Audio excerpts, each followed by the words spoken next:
नमस्कार दर्शकों, आप देख रहे हैं हमारा जय श्री राम यूट्यूब चैनल। आज हमको बताएंगे भगवान विष्णु और माता लक्ष्मी की एक पौराणिक कथा। एक बार भगवान विष्णु जी शेष नाग पर बैठे बैठे बोर हो गए थे और उन्होंने धरती पर घूमने का विचार मन में किया। वैसे भी कई साल बीत गए थे, धरती पर आए और वह अपनी यात्रा की तैयारी में लग गए। स्वामी को तैयार होता देखकर लक्ष्मी माँ ने पूछा, आज सुबह सुबह कहाँ जा रहे हो देवादिदेव? भगवान विष्णु ने कहा, हे लक्ष्मी, मैं धरती लोक पर घूमने जा रहा हूँ।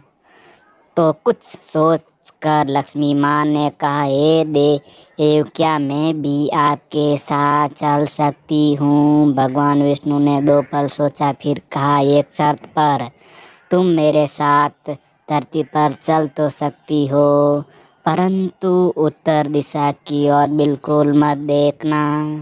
इसके साथ ही माता लक्ष्मी ने कहा कि मैं अपनी मन वाली। और सुबह सुबह माँ लक्ष्मी भगवान विष्णु धरती पर पहुँच गए। अभी सूर्य देवता निकल रहे थे। रात बरसात को कर हटी थी, चारों ओर हरियाली हरियाली थी। उस समय चारों ओर शांति थी और धरती बहुत ही सुंदर दिख रही थी। और माता लक्ष्मी मंत्र मुग्ध होकर धरती को देख रही थी और भूल गई कि पति को क्या वचन देकर आई। और चारों ओर देखती हुई कब उत्तर दिशा की ओर देखने लगी, पता ही नहीं चला। उत्तर दिशा में माँ लक्ष्मी को एक बहुत ही सुंदर बगीचा नजर आया और उस तरफ से भीनी भीनी खुशबू आ रही थी और बहुत ही सुंदर सुंदर फूल खिले थे। यह एक फूलों का खेत था और माँ लक्ष्मी बिना सोचे समझे उस खेत में गई और एक सुंदर सा फूल तोड़ लाई। लेकिन क्या, जब माँ लक्ष्मी भगवान विष्णु के पास वापस आई तो भगवान विष्णु की आंखों में आंसू थे। और भगवान विष्णु ने माँ लक्ष्मी को कहा कि कभी भी किसी से बिना पूछे उसका कुछ भी नहीं लेना चाहिए, और साथ ही अपना वचन भी याद दिलाया। माता लक्ष्मी को अपनी भूल का पता चला तो उन्होंने भगवान विष्णु से इस भूल की माफ़ी मांगी।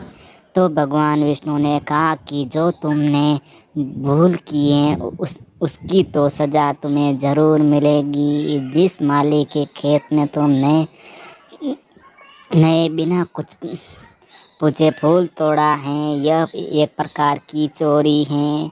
इसीलिए अब तुम 3 साल तक माली के घर नौकर बनकर रहो।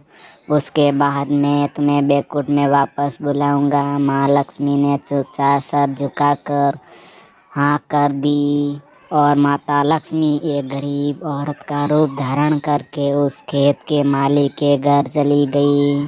क्या घर एक झोंपड़ा था और मालिक का माधव नाम था। माधव की बीवी, 2 बेटे और 3 बेटियां थी।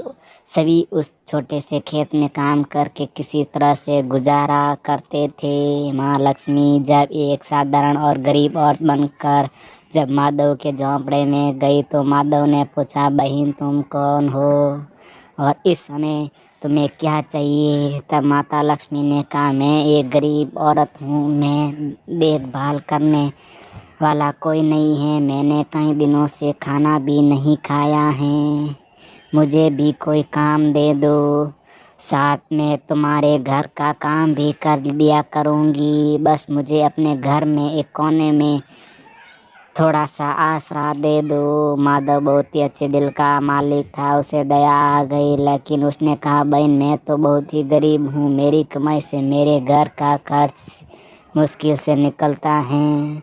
लेकिन अगर मेरी 3 की जगह 4 बेटियां होती तो मैंने गुजारा करना होता।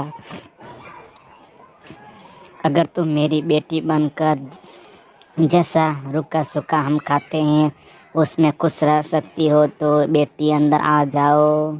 माधव ने माँ लक्ष्मी को अपने झोंपड़े में शरण दे दी और माँ लक्ष्मी 3 साल तक माधव के घर में नौकरानी बनकर रही। जिस दिन माँ लक्ष्मी माधव के घर आई थी उससे दूसरे दिन ही माधव को इतनी आमदनी हुई फूलों से कि आज शाम को एक गाय खरीद ली। फिर धीरे धीरे माधव ने काफ़ी ज़मीन खरीद ली और सबने अच्छे अच्छे कपड़े भी बना लिए और फिर एक बड़ा पक्का घर भी बना लिया। बेटियां और बीबी गहने भी बनवा लिए और अपना मकान बहुत बड़ा बनवा लिया। माधव हमेशा सोचता कि मुझे यह सब इस महिला के आने के बाद मिला है। इस बेटी के रूप में मेरी किस्मत आ गई मेरी। और अब 4-5 साल बीत गए, लेकिन माँ लक्ष्मी अब भी घर में और खेत में काम करती थी। एक दिन माधव जब अपने खेत से काम करके घर लौटा तो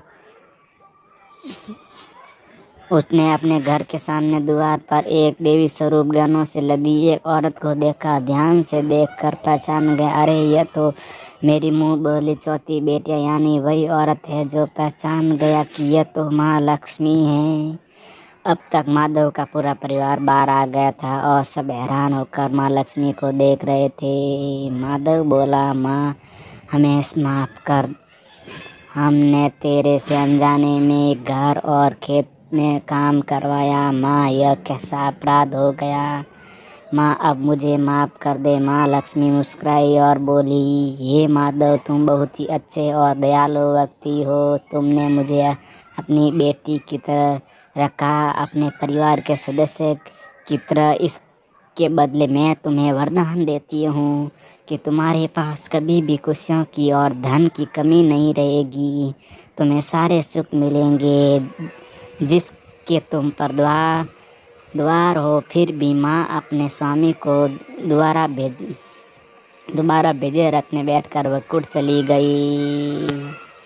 जय श्री हरि नारायण, जय माता लक्ष्मी की जय।